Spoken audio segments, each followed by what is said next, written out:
Pesan firman Tuhan hari ini saya berikan judul, pikiran adalah medan peperangan. Saudara, di dalam pikiran kita ini ada sebuah kekuatan yang besar.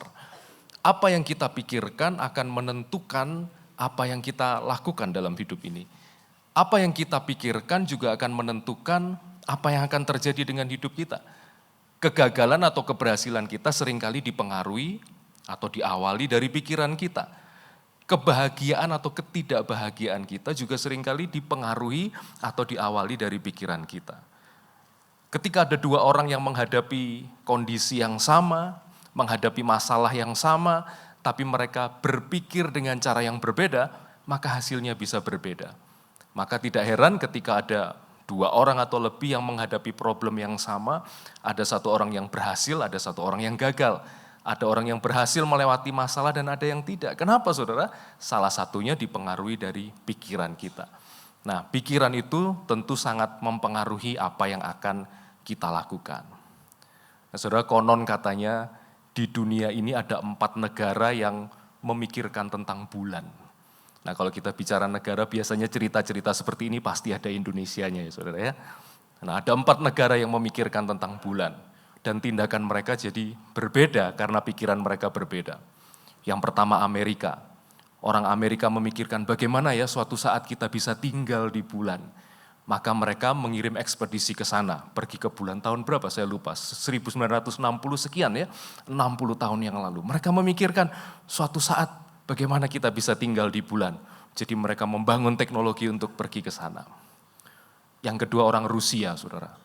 Orang Rusia berpikir bagaimana ya kita bisa menambang mineral di bulan. Jangan-jangan di bulan itu banyak mineral. Atau bahkan mungkin ada uranium untuk kita buat jadi senjata nuklir. Maka mereka membuat ekspedisi ke sana, pergi ke bulan, orang Rusia. Negara ketiga yang memikirkan tentang bulan adalah India. Nah, saudara tahu orang India itu suka bikin film ya, nari-nari di belakang pohon, sembunyi di belakang pohon, lalu apalagi saudara, ya menari-nari di bawah bulan purnama. Jadi orang India berpikir, wah kita suatu saat harus bikin film di bulan. Maka mereka membuat ekspedisi juga ke bulan saudara. Jangan meremehkan India, tahun 2023 mereka bisa pergi ke bulan. Memang yang pergi ke sana hanya pesawat tanpa awak, ya. Belum berhasil bikin film di bulan. Tapi karena punya cita-cita mau bikin film di bulan, mau nari-nari di bulan, mereka bikin ekspedisi ke sana, pergi ke bulan, saudara. Yang keempat adalah orang Indonesia. Orang Indonesia juga berpikir tentang bulan. Apa saudara? Berpikir bagaimana bertahan hidup dari bulan ke bulan. Nah karena berpikirnya bertahan hidup dari bulan ke bulan, sampai sekarang orang Indonesia belum bisa pergi ke bulan. Ya saudara, karena cara berpikirnya berbeda. Sama mikir tentang bulan, tapi cara berpikirnya berbeda, maka tindakannya juga berbeda. Nah saudara, itulah pikiran kita. Pikiran kita itu menentukan tindakan kita, menentukan nasib kita, menentukan apa yang akan kita alami dalam hidup ini. Tapi masalahnya di dalam pikiran kita itu setiap hari ada peperangan. Ada tarik-menarik, ada ketegangan. Setiap hari pikiran kita ini berperang antara kita mau berpikir benar atau berpikir salah. Apakah kita mau memikirkan hal-hal yang baik atau hal-hal yang jahat? Apakah kita mau memikirkan hal-hal yang kudus atau hal-hal yang cemar? Setiap kali ada peperangan dalam pikiran kita.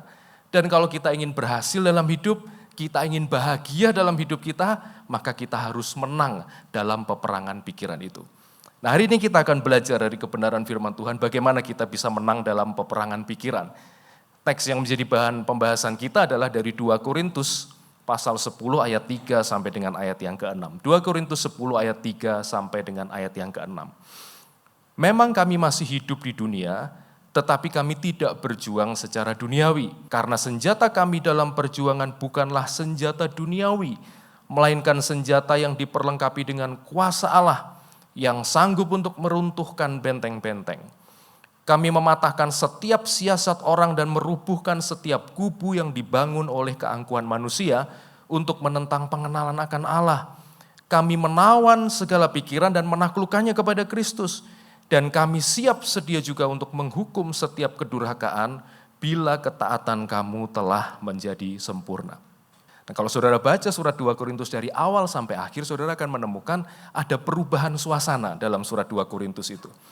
Di dalam pasal 1 sampai pasal 9 kita akan melihat di sana Paulus menulis dengan nada yang cukup bersahabat, tampaknya baik-baik saja, cukup hangat kepada jemaat di Korintus.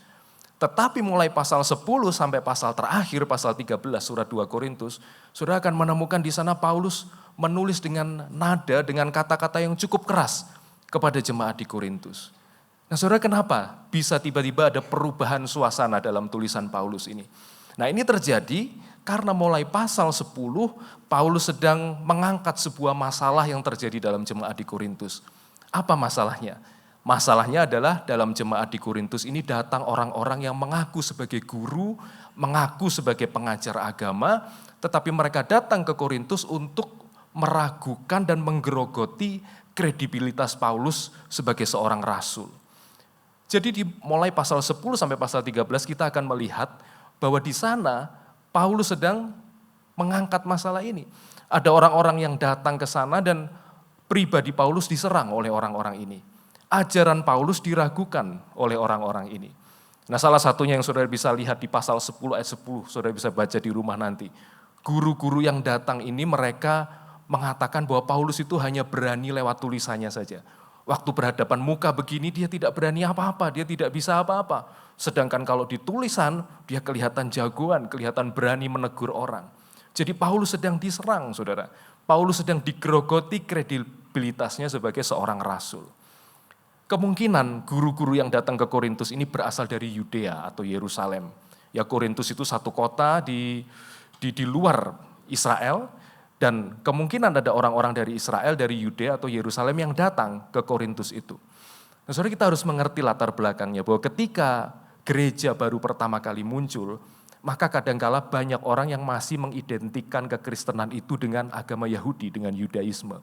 Belum sepenuhnya berpisah dari agama Yahudi. Dan Yerusalem atau Yudea sebagai pusat dari agama Yahudi seringkali masih dianggap punya otoritas. Nah saudara, karena itu ketika ada orang-orang yang datang dari Yerusalem atau Yudea, datang ke kota-kota tertentu, mereka dianggap punya otoritas keagamaan di sana. Nah pada saat itu di seluruh wilayah Kekaisaran Romawi banyak tempat ibadah agama Yahudi, banyak sinagog di sana. Dan ketika ada orang dari Yerusalem, dari Yudea datang ke satu kota, maka mereka ini seringkali dianggap lebih punya otoritas daripada para pemimpin lokal di sinagog atau di tempat ibadah Yahudi itu. Nah demikian juga yang kadangkala masih ada dalam pikiran orang-orang Kristen. Ketika ada seseorang datang dari Yerusalem, entah dia masih murni menganut agama Yahudi, atau mungkin dia orang Kristen dari Yerusalem, atau mungkin orang-orang Kristen yang masih terpengaruh dengan agama Yahudi, datang dari Yerusalem atau Yudea ke berbagai gereja atau kota di wilayah Kekaisaran Romawi. Kadangkala orang-orang Kristen masih berpikir bahwa orang-orang yang datang dari Yerusalem ini punya otoritas yang lebih besar. Dan itu sebabnya ketika guru-guru ini datang dan mengajarkan sesuatu, seringkali gereja pada saat itu terpengaruh saudara oleh ajaran-ajaran dari orang-orang yang datang dari Yerusalem ini. Dan kemungkinan juga orang-orang yang datang ke Korintus ini mereka punya kemampuan pidato yang bagus. Bisa meyakinkan orang, bisa meyakinkan jemaat Korintus. Dan beda dengan Paulus yang khotbahnya sederhana, yang mungkin khotbahnya dalam beberapa hal dianggap tidak menarik. Nah saudara, itulah latar belakang dari 2 Korintus pasal 10 sampai pasal 13. Dan kedatangan guru-guru ini seperti saya katakan tadi menimbulkan masalah. Kenapa? Karena mereka meragukan, menggerogoti kredibilitas Paulus sebagai rasul. Dan kalau kredibilitas Paulus sebagai rasul diragukan dan digerogoti, berarti juga Injil yang diberitakan oleh Paulus itu juga diragukan dan digerogoti. Nah saudara, dari latar belakang inilah kita kemudian melihat dalam pasal 10 tadi, bahwa Paulus menganggap ini sebagai sebuah peperangan. Peperangan bukan Paulus mau berantem dengan guru-guru itu, tidak saudara. Tetapi Paulus menganggap ini sebagai sebuah peperangan di dalam pikiran. Nah kita lihat, tadi kita sudah baca pasal 10 ayat 3. Paulus menulis begini, memang kami masih hidup di dunia, tetapi kami tidak berjuang secara duniawi. Nah, saudara, kata berjuang ini di dalam teks aslinya, itu adalah sebuah kata yang sering digunakan dalam dunia militer, yang bisa juga diartikan dengan berperang. Jadi Paulus mau mengatakan begini, menghadapi masalah itu. Paulus mengatakan, kami masih hidup di dunia, tetapi kami tidak berperang secara duniawi. Jadi Paulus menggambarkan masalah itu seperti sebuah peperangan, seperti prajurit yang sedang ada di medan peperangan untuk melawan musuh. Tetapi bukan peperangan jasmani, bukan peperangan fisik, melainkan peperangan secara rohani. Dan peperangan secara rohani itu adalah peperangan terhadap pikiran. Pikiran dari siapa saudara? Pikiran dari orang-orang tadi yang datang untuk mengajarkan hal-hal yang salah itu. Orang-orang itu membangun benteng-benteng dalam pikirannya, membangun keangkuhan manusia dalam pikiran mereka yang menolak pengenalan akan Kristus. Nah saudara, lalu apa hubungannya dengan topik kita tentang peperangan di dalam pikiran? Saudara, saya tunjukkan benang merahnya seperti ini. Tadi saya sudah cerita bahwa Paulus sedang menghadapi masalah kekacauan dalam jemaat di Korintus yang ditimbulkan oleh beberapa orang. Ada perilaku dari beberapa orang yang mengajarkan kepada jemaat Korintus hal-hal yang salah dan itu menimbulkan kekacauan. Dan kemudian Paulus melihat bahwa sumber dari perilaku yang salah dari orang-orang itu sebenarnya ada di dalam pikiran mereka. Itulah sebabnya ketika Paulus berusaha memperbaiki situasi dalam jemaat di Korintus, Paulus mengatakan bahwa dia sedang berperang menghadapi benteng-benteng yang ada di dalam pikiran manusia. Jadi perilaku yang salah, perilaku yang mengganggu, perilaku yang menimbulkan perpecahan itu sebenarnya berasal dari pikiran dari orang-orang itu, pikiran yang tidak benar. Nah saudara, dalam hidup kita setiap hari juga begitu. Semua perilaku yang menyimpang itu berasal dari pikiran. Semua kejahatan bersumber dari pikiran. Tidak ada orang yang tiba-tiba melakukan kejahatan. Tidak ada orang yang tiba-tiba melakukan tindakan kriminal tanpa memikirkan sebelumnya. Tidak mungkin. Tidak ada orang yang jatuh ke dalam dosa tanpa memikirkan sebelumnya. Tidak mungkin. Semua kejahatan terjadi dari dalam pikiran. Semua perpecahan yang terjadi di dalam gereja, konflik di dalam keluarga, semua berawal, bersumber dari apa yang kita pikirkan. Kalau saudara berpikir jelek terus tentang istri saudara, saudara akan jengkel terus. Dan akhirnya terjadi konflik dalam rumah tangga.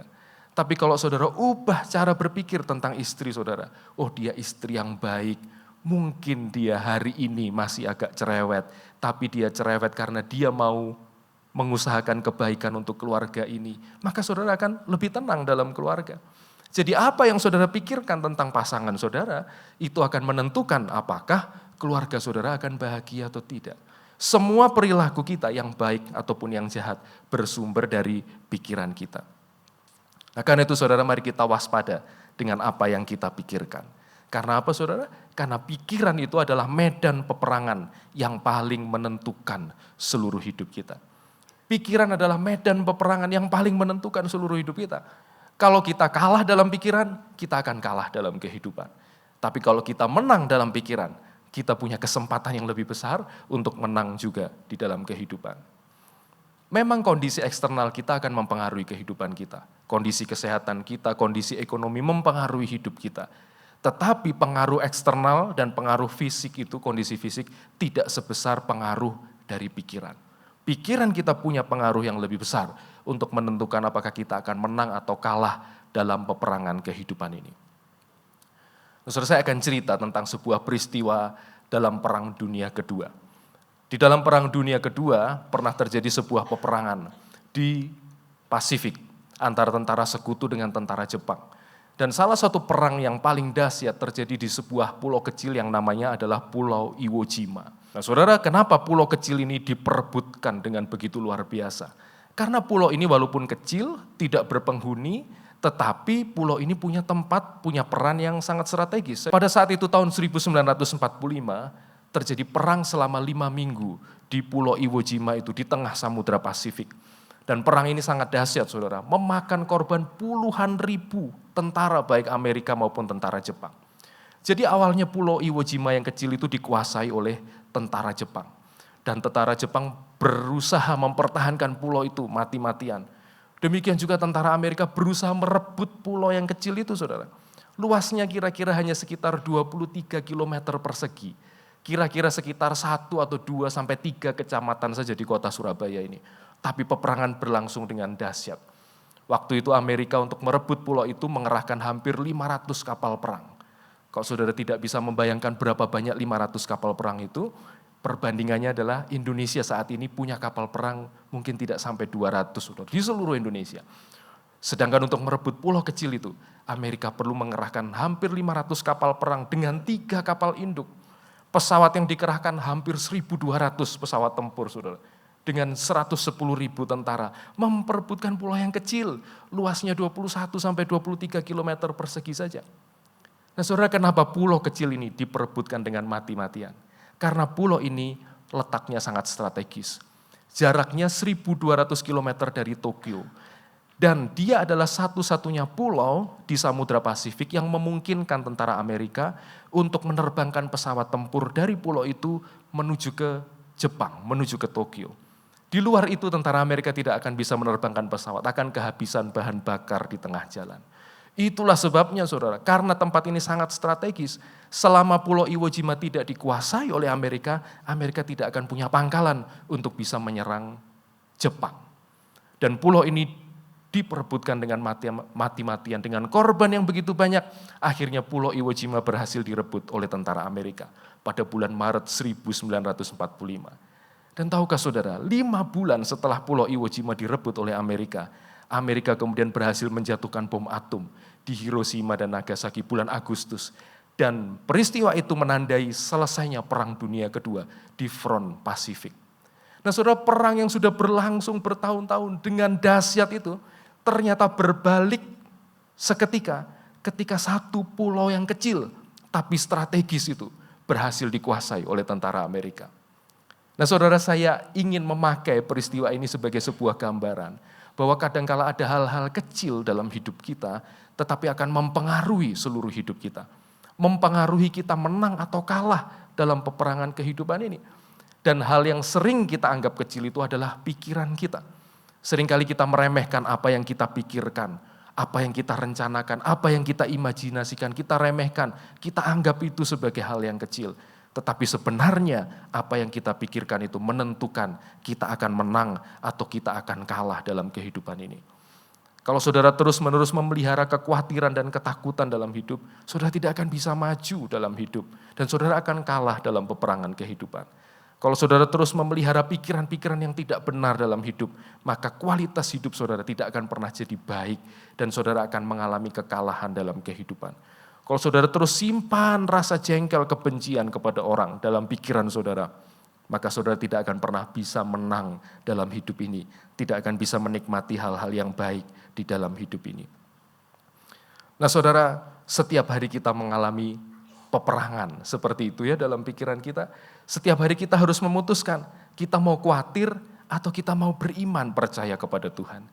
Setiap hari kita harus memutuskan apakah kita mau berpikir kudus atau kita mau berpikir cemar. Ketika saudara menghadapi situasi yang menjengkelkan, saudara berperang dalam pikiran saudara. Saudara mau marah atau saudara mau belajar sabar. Saudara mungkin pernah ketemu dengan orang-orang yang menjengkelkan kan? Dan saudara berperang ketika ketemu dengan orang-orang yang menjengkelkan itu. Mungkin ada orang yang pinjam uang sama kita, utang sama kita, enggak dibayar-bayar, ditagih enggak dibayar. Janjinya besok, tapi besok waktu ditagih janji lagi buat hari berikutnya dan seterusnya. Dan saudara jengkel kepada orang itu. Belum lihat mukanya, baru lihat sandalnya aja saudara sudah jengkel, sudah sebel sama orang itu. Itu adalah peperangan di dalam pikiran saudara. Ya memang masalah hutang piutang itu jadi masalah ya, kita harus hati-hati. Nah sebenarnya zaman sekarang ini banyak ya saudara, cara untuk bayar itu kan banyak. Orang bisa bayar pakai OVO, tinggal pilih kan kalau mau beli barang itu. Bayar pakai OVO, bayar pakai Dana, bayar pakai GoPay. Tapi rupanya cara bayar yang favorit itu bukan itu semua. Bukan OVO, bukan Dana, tapi bukan GoPay. Tapi cara pembayaran paling favorit itu apa? Pinjam uangmu dulu, besok aku kembalikan. Itu cara pembayaran yang lebih enak daripada pakai OVO, pakai GoPay. Tapi seringkali orang lupa bayar utang. Dan kalau saudara punya orang yang berhutang sama saudara, nggak bayar-bayar saudara jengkel. Dan itu peperangan dalam pikiran kita. Kalau kita terus-menerus seperti itu, kita tidak akan pernah bahagia dalam hidup kita. Nah saudara, sekarang kita akan masuk pada apa yang diajarkan oleh Paulus. Bagaimana proses peperangan dalam pikiran itu. Dan bagaimana kita bisa menang dalam peperangan itu. Saudara, kalau kita perhatikan teks yang tadi kita baca, Paulus sedang menggunakan istilah-istilah yang umum dalam dunia militer. untuk menggambarkan bagaimana proses peperangan dalam pikiran itu harus kita lakukan dan bagaimana kita bisa menang. Sudah pada masa itu ketika tentara Romawi berperang, mereka punya kekuatan militer yang besar yang mendominasi seluruh dunia. Ketika mereka berperang pada masa itu, maka ada 3 tahap yang mereka lakukan ketika mereka akan menaklukkan kota musuh atau menaklukkan wilayah musuh. Yang pertama yang dilakukan oleh tentara Romawi adalah mereka akan menghancurkan benteng dari kota yang mereka akan serang itu. Pada saat itu kota-kota biasanya dilindungi, saudara, oleh benteng yang tinggi, oleh tembok yang tinggi. Dan untuk masuk ke sana maka tentara Romawi harus hancurkan dulu tembok itu. Mereka sudah bisa membuat saat itu senjata-senjata artileri yang mirip dengan ketapel yang besar itu untuk merobohkan bagian-bagian tertentu dari benteng musuh. Dan setelah ada tembok yang roboh, ada celah, ada lubang untuk masuk ke sana, mereka kemudian masuk ke kota itu. Dan selanjutnya mereka akan masuk pada tahap kedua dari peperangan, yaitu apa? Mereka akan segera cari pemimpin musuh yang ada di kota itu, dan kemudian pemimpin itu ditawan, dan setelah pemimpin itu ditawan, dia kemudian digantikan oleh pemimpin Romawi untuk memimpin di kota atau di wilayah yang ditaklukkan itu. Pemimpin Romawi itu bisa dari seorang perwira militer atau bisa pemimpin sipil. Tapi yang jelas mereka akan tawan dulu pemimpin musuh dan kemudian digantikan pemimpin yang baru. Dan kemudian yang ketiga, setelah pemimpin di kota itu digantikan dengan pemimpin dari Romawi, maka tahap ketiga adalah orang-orang Romawi akan menerapkan hukum Romawi di kota itu. Dan ketika hukum Romawi sudah diterapkan, itu artinya kemenangan sudah sepenuhnya tercapai. Nah saudara, kalau kita perhatikan ayat 5 sampai ayat 6 tadi, Paulus membuat paralel dengan strategi perang Romawi ini. Nah saya akan bacakan lagi ayat 5 dan ayat 6. Kami mematahkan setiap siasat orang dan merubuhkan setiap kubu yang dibangun oleh keangkuhan manusia untuk menentang pengenalan akan Allah. Jadi ketika Paulus mengatakan di ayat yang kelima, merubuhkan setiap kubu, itu paralel dengan tahap pertama dari peperangan Romawi itu, yaitu merubuhkan benteng musuh. Kami mematahkan setiap siasat orang dan merubuhkan setiap kubu yang dibangun oleh keangkuhan manusia untuk menentang pengenalan akan Allah. Itu tahap pertama, merubuhkan benteng musuh. Kami menawan segala pikiran dan menaklukkannya kepada Kristus. Itu paralel dengan yang kedua tadi, pemimpin musuh ditawan, digantikan oleh pemimpin yang baru. Dan ayat yang ke-6, dan kami siap sedia juga untuk menghukum setiap kedurhakaan bila ketaatan kamu telah menjadi sempurna. Itu adalah tahap yang ketiga. Semua kedurhakaan, semua yang lama dihukum, hilang ketika ketaatan menjadi sempurna. Nah, saudara, kita lihat di sini. Yang pertama, ketika kita mau menang dalam pikiran kita, maka yang pertama kita harus merubuhkan kubu atau merubuhkan tembok penghalang yang ada di dalam pikiran kita.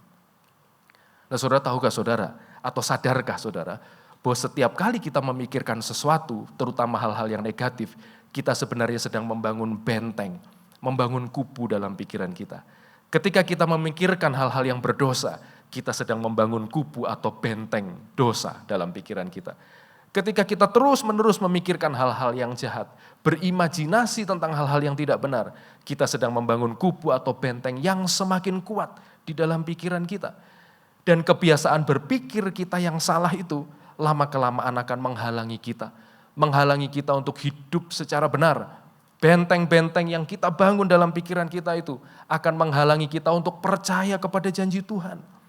Waktu saudara terbiasa khawatir, dari hari ke hari saudara khawatir, dari hari ke hari saudara mengeluh, bersungut-sungut, tidak pernah mengucap syukur, maka terbangun benteng dalam pikiran saudara yang membuat saudara tidak lagi bisa percaya kepada janji Tuhan dalam hidup saudara.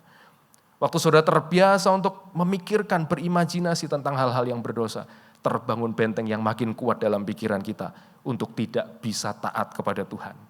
Maka saudara, untuk menang dalam peperangan pikiran, yang pertama-tama kita lakukan, benteng-benteng itu harus kita rubuhkan dulu. Kebiasaan berpikir yang salah itu harus diruntuhkan.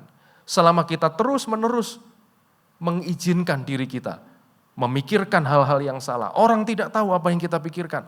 Tapi kalau kita terus memikirkan hal-hal semacam itu, maka benteng itu jadi semakin kuat. Yang pertama kita harus merubuhkan dulu benteng-benteng dalam pikiran kita. Dengan cara apa saudara? Berhenti berpikir negatif, berhenti berpikir yang berdosa, berhenti berpikir yang jahat. Tahap kedua tadi dalam peperangan adalah menawan segala pikiran dan menaklukkannya kepada Kristus. Bukan hanya kita berhenti berpikir yang negatif, tapi kita harus isi pikiran kita dengan kebenaran Kristus. Kita harus izinkan Kristus berkuasa bertahta dalam pikiran kita dengan cara apa? Dengan cara mengizinkan kebenaran Kristus itu memerintah dalam hati dan pikiran kita. Jadi kita harus suka baca firman Tuhan, belajar taat kepada firman Tuhan, dan mengisi pikiran kita dengan firman Tuhan, supaya Kristus bertahta dan berkuasa atas pikiran kita.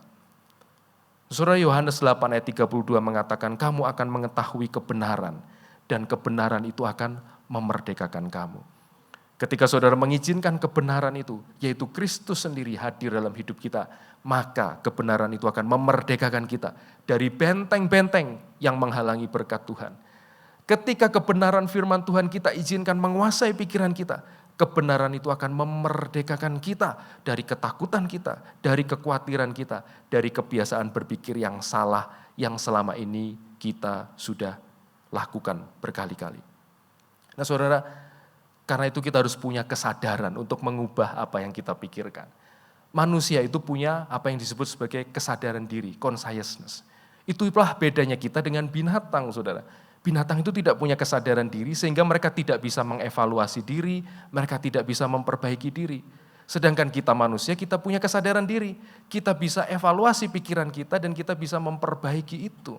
Maka kita harus manfaatkan kemampuan kita itu untuk berpikir dengan lebih baik. Nah saudara, binatang dari dulu sampai sekarang tetap seperti itu kan?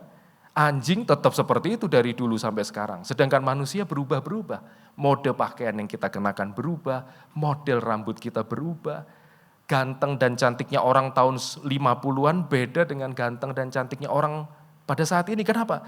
Karena kita punya kesadaran diri, terus memperbaiki diri dengan baik. Beda dengan anjing dari dulu sampai sekarang sama, kucing dari dulu sampai sekarang juga sama. Mungkin saudara protes sama saya dan mengatakan, Pak, tapi anjing tetangga saya itu sekarang jadi tambah cantik loh. Suka pakai pita, rambutnya rapi, bulunya rapi. Malah anjingnya lebih cantik daripada majikannya. Mungkin saudara mengatakan begitu.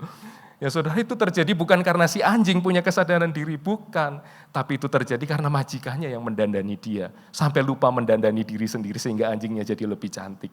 Ya saudara, kesadaran diri dalam pikiran, dalam hidup, dalam diri kita itu membuat kita bisa mengevaluasi pikiran kita. Jadi 2 tahap ini bisa kita lakukan. Meruntuhkan benteng, menghilangkan kebiasaan berpikir yang salah, dan kemudian masuk ke tahap yang kedua, mengisi hidup kita dengan kebenaran firman Tuhan dan mengizinkan Kristus bertahta dalam hidup kita, berkuasa. Maka kalau kita lakukan 2 hal itu, kita akan masuk pada tahap yang ketiga, yaitu kemenangan.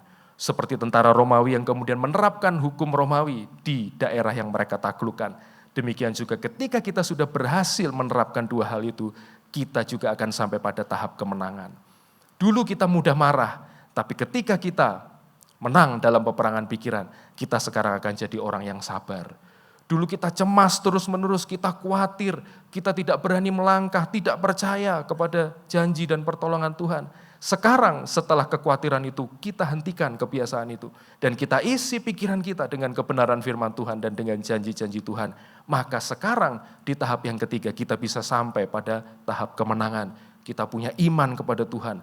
Waktu kita menghadapi masalah, kita tidak mudah gentar dan takut, tapi kita punya keyakinan akan pertolongan Tuhan. Nah saudara, ketika kita lakukan, runtuhkan dulu benteng berpikir yang lama, dan kemudian isi pikiran kita dengan kebenaran firman Tuhan, maka kita akan mencapai kemenangan dalam hidup kita. Dan ketika kita menang dalam pikiran kita, sekali lagi, kita juga punya kesempatan yang lebih besar untuk menang dalam peperangan kehidupan ini. Waktu kita bisa berpikir dengan benar, kita bisa berpikir dengan positif, maka kita juga bisa akan menjalani hidup kita dengan lebih baik. Nah saudara, saya akan tutup pesan firman Tuhan hari ini dengan sesuatu yang ditemukan oleh ilmu pengetahuan. Jadi saudara, menurut sains, menurut ilmu pengetahuan, di dalam otak kita itu terdapat sebuah mekanisme yang disebut sebagai neural pathways atau neural connection. Atau dalam bahasa Indonesianya jalur-jalur atau koneksi-koneksi di dalam sel-sel otak kita. Artinya begini, setiap kali kita memikirkan sesuatu yang baru, maka di dalam sel otak kita akan terbentuk jalur atau koneksi yang baru. Dan semakin sering kita melakukan sesuatu atau memikirkan sesuatu, maka jalur atau koneksi itu akan menjadi semakin banyak dan semakin kuat. Contohnya begini, kalau kita ada di antara saudara yang belajar main gitar misalnya. Ketika kita baru belajar main gitar, kita kesulitan untuk main gitar itu. Tapi di otak kita mulai terbentuk koneksi yang mendorong kita, mengajari kita untuk bisa main gitar. Walaupun koneksi itu belum banyak. Ketika kita terus-menerus latihan, main gitar, terus-menerus kita ulang-ulang, maka koneksi yang ada di dalam sel-sel otak kita yang mengajar kita untuk main gitar itu menjadi makin banyak. Sehingga pada akhirnya kita makin jago main gitar. Sehingga sambil merem pun saudara bisa main gitar dengan baik. Nah saudara, hal yang sama juga terjadi dengan emosi kita. Ketika saudara biasa marah-marah, koneksi di otak kita untuk marah-marah itu juga akan makin banyak. Nah, tetapi ada sebuah berita baik untuk kita. Berita baiknya oleh ilmu pengetahuan disebut sebagai neuroplasticity. Artinya apa saudara? Artinya bahwa otak kita itu bisa diprogram ulang. Jalur-jalur di otak kita itu bisa diprogram ulang. Ketika saudara memikirkan sesuatu yang baru, maka akan terbentuk jalur yang baru. Dan jalur yang lama yang saudara sudah tidak pernah pikirkan, lama-kelamaan koneksinya akan makin sedikit. Ketika saudara misalnya, penerapannya adalah ketika saudara menghilangkan kebiasaan berpikir yang lama, maka koneksi di sel otak kita yang mengajar kita untuk berpikir negatif itu akan makin sedikit. Dan ketika kita belajar berpikir hal yang positif, maka koneksi di sel-sel otak kita akan makin banyak. Membuat kita secara otomatis, secara spontan kita akan bereaksi positif dan berpikir positif menghadapi situasi-situasi yang kita alami dalam hidup kita. Nah saudara, saya gambarkan itu seperti ini. Saya gambarkan ketika kita memikirkan sesuatu yang baru, itu seperti ketika kita berjalan melewati semak-semak. Waktu kita berjalan pertama kali melewati semak-semak itu, kita harus bersihkan dulu jalan itu. Tapi makin sering kita lewat di sana, jalan itu menjadi makin bersih. Jadi jalan setapak, lama-lama jadi jalan yang lebar, makin lama makin banyak orang yang lewat di sana, jangan-jangan itu malah diaspal jalan itu. Itu adalah seperti kebiasaan berpikir kita, saudara. Nah, ketika kita ingin membuat satu kebiasaan berpikir yang baru, maka kita harus tinggalkan itu jalan yang lama itu. Kita sekarang harus merintis satu jalan yang baru, yaitu jalan berpikir positif.